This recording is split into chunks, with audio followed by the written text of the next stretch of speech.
क्या आपने कभी सोचा है कि आपकी आंखें आपकी माँ जैसी क्यों हैं या आपकी मुस्कान आपके पिता जैसी?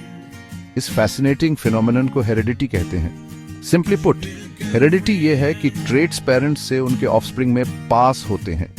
इमेजिन करो, ये एक रिले रेस जैसा है जहां पेरेंट्स कैरेक्टरिस्टिक्स का बैटन अपने चिल्ड्रन को पास करते हैं। ये ट्रेट्स फिजिकल हो सकते हैं जैसे आई कलर या हाइट, या फिर बिहेवियरल भी। हेरिडिटी लाइफ की डिवर्सिटी के लिए एसेंशियल है। ये इंश्योर करता है कि ऑफस्प्रिंग अपने पेरेंट्स से ट्रेट्स का एक यूनिक कॉम्बिनेशन इनहेरिट करें। सोचो एक सनफ्लावर के बारे में। एक सनफ्लावर एक टाइनी सीड से ग्रो होता है। इस सीड में सारे इंस्ट्रक्शंस होते हैं एक नया सनफ्लावर बनाने के। ये इंस्ट्रक्शंस पेरेंट सनफ्लावर से पास डाउन होते हैं। ये एक सीक्रेट कोड जैसा है जो न्यू सनफ्लावर को बताता है कि कैसा दिखना है और कैसे ग्रो होना है। हेरिडिटी बायोलॉजी का एक फंडामेंटल प्रिंसिपल है। ये एक्सप्लेन करता है कि कैसे ट्रेट्स जनरेशन से पास डाउन होते हैं। ये पासिंग ऑफ ट्रेट्स स्पीसीज की कंटिन्यूएशन इंश्योर करता है। हेरिडिटी को समझने से हमें अपने कैरेक्टरिस्टिक्स के सीक्रेट्स अनरावल करने में हेल्प मिलती है।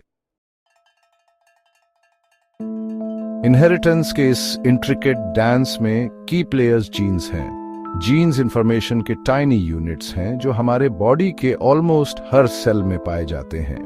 इन्हें ब्लूप्रिंट्स समझो, जो एक ऑर्गेनिज्म को बिल्ड और मेंटेन करने के इंस्ट्रक्शंस कैरी करते हैं।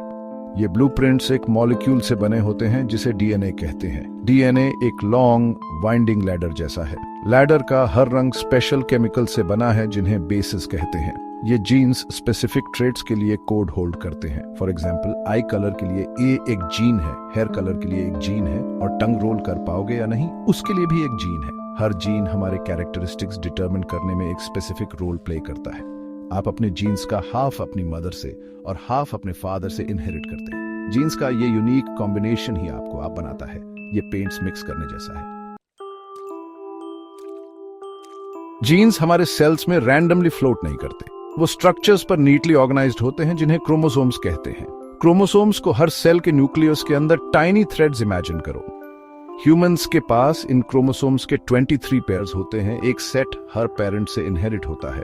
हर क्रोमोसोम हजारों जीन्स कैरी करता है। जैसे एक बुक शेल्फ में बहुत सारी बुक्स होती हैं। अब एलेल्स की बात करते हैं। हर जीन के लिए आपको 2 कॉपीज इनहेरिट होते हैं, एक आपकी मदर से और एक आपके फादर से।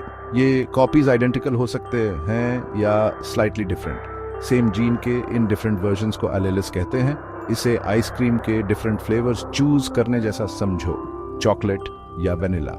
कुछ एलेल्स डोमिनेंट होते हैं जबकि कुछ रिसेसिव। एक डोमिनेंट एलेल एक स्ट्रॉन्ग लीडर जैसा होता है। ये अपना ट्रेट एक्सप्रेस करता है इवन इफ वो एक रिसेसिव एलेल के साथ पेयर्ड हो। दूसरी तरफ एक रिसेसिव एलेल अपना ट्रेट तभी एक्सप्रेस कर सकता है जब वो अपने ही एक और कॉपी के साथ पेयर्ड हो। पेयर्ड 19th सेंचुरी के एक मंक ग्रेगोर मेंडल के ग्राउंड ब्रेकिंग वर्क ने इनहेरिटेंस की हमारी अंडरस्टैंडिंग की फाउंडेशन रखी। मेंडल को अक्सर जेनेटिक्स का फादर कहा जाता है। उन्होंने पी प्लांट्स पर मेटिकुलस एक्सपेरिमेंट्स किए। मेंडल ने पैटर्न्स ऑब्जर्व किए जिस तरह से ट्रेड्स एक जनरेशन से नेक्स्ट जनरेशन तक पास डाउन होते थे। मेंडल के एक्सपेरिमेंट्स से इनहेरिटेंस के 3 फंडामेंटल लॉज बने। ये लॉज एक्सप्लेन करते हैं कि कैसे ट्रेट्स पेरेंट्स से ऑफस्प्रिंग तक पास डाउन होते हैं। पहला लॉ ऑफ डोमिनेंस कहता है कि कुछ एलेल्स डोमिनेंट होते हैं जबकि कुछ रिसेसिव।